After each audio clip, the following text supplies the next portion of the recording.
All right, let's get into it. Today, we're going to demystify meiosis. It's one of the most elegant and, honestly, most important stories in all of biology.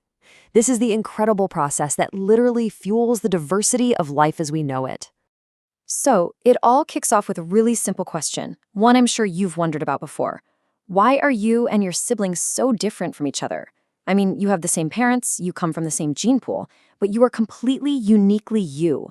Well, the answer is hidden in this amazing microscopic dance that we're about to explore. Okay, so before we can jump to the solution, we have to wrap our heads around the fundamental problem that life had to solve for sexual reproduction to even work in the first place. It all comes down to a numbers game, and it's a really tricky one. Let's look at those numbers. Most of the cells in your body, what we call diploid cells, have a complete set of 46 chromosomes. And these aren't just a random jumble, they're organized into 23 pairs. For each pair, you get one chromosome from your mom and one from your dad. And here's the puzzle. Just think about it. If a cell from parent 1 with 46 chromosomes just combined with a cell from parent 2, also with 46, the kid would have 92 chromosomes. And the next generation, 184. I mean, that's just a mathematical disaster waiting to happen. It would be total biological chaos. So how did life figure this out? The answer is a remarkably beautiful process called meiosis. This is nature's genius-level solution to make sure the chromosome number stays the same generation after generation, while also doing something amazing, mixing things up to create a ton of variety. So, what is it exactly? Well, meiosis is a special two-part cell division. It takes one of those regular diploid cells with 46 chromosomes and transforms it into 4 haploid cells, which are our sex cells, the sperm and eggs. And haploid just means they have half the number of chromosomes, only 23. So this brilliant process really has two huge goals. First, it solves our numbers problem by cutting that chromosome count right in half. Check. And second, and this is where it gets really cool, it shuffles the genetic deck to create totally new combinations of genes. So let's dive into the first main act, meiosis 1. This isn't just some simple split. You should think of this as the great genetic shuffle, because this is where almost all of that exciting genetic variation gets created. To really get the shuffle, you have to meet the main characters, homologous chromosomes. The easiest way to think of them is like 2 volumes of the same encyclopedia. You get 1 volume from your mom and 1 from your dad. They have chapters on all the same topics, like the genes for eye color or hair type, but the actual information, the details in those chapters, might be slightly different. Now, this is where things get really clever. During meiosis 1, these homologous pairs get super close and do this incredible thing called crossing over. It's like they're trading information. Imagine 2 different cookbooks swapping recipe pages. A piece of the chromosome from your mom literally breaks off and swaps places with a matching piece from your dad's chromosome.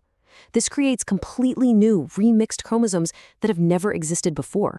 And this right here really shows you how different this is from mitosis, the normal cell division for growth and repair.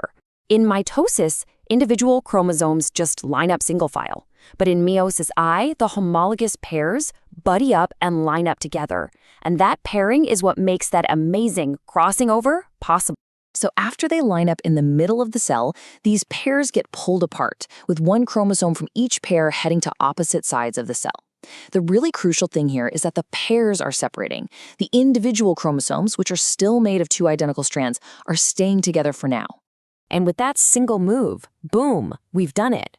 The cell splits in 2, and each of those 2 new cells now has only 23 chromosomes. They are officially haploid. So goal number 1 is complete. The chromosome number is cut in half. But hang on, we're not done yet. We started with 1 cell, and now we have 2. But remember, the goal is to get 4 unique cells. And to do that, we need a second round of division, meiosis 2. The good news is, meiosis 2 is a lot more straightforward. Actually, it's pretty much identical to regular mitosis. Its only job is to take those 23 chromosomes in each cell and separate their duplicated strands, what we call sister chromatids. So let's just make sure this key distinction is crystal clear. Meiosis 1 is the special part. It separates the homologous pairs. That's the shuffle. Meiosis 2 is more of a mechanical step. It separates the identical sister chromatids. That's the split. This 2-step process is the whole secret. So, after 2 full rounds of division and 1 really thorough genetic shuffle, what's the final result? What's the big payoff here? The end product is 4 cells. Each one is haploid, meaning it has just 23 chromosomes, all ready for fertilization. And most importantly, because of crossing over and the random way the chromosomes got sorted, every single one of these 4 cells is genetically unique. And that brings us right back to where we started. That genetic variety that was just created is exactly why you're not a clone of your brother or your sister. Each of you was made from a totally unique sperm and a totally unique egg. So meiosis perfectly solves both of those biological puzzles. It cuts the chromosome number in half to keep things stable from one generation to the next, and at the same time, it creates endless genetic variation, which is the raw material for evolution and the simple reason for all the incredible diversity we see in every family and all across nature. It's really incredible when you think about it. This tiny, microscopic dance happening inside us is what fuels the beautiful, messy, incredible diversity of life on Earth. And it kind of makes you wonder, what other complex, elegant processes like this are quietly shaping our world right under our noses?